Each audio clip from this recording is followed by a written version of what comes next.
crystal light है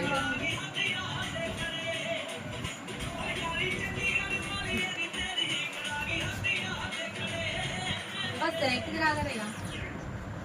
कर दिया परेशान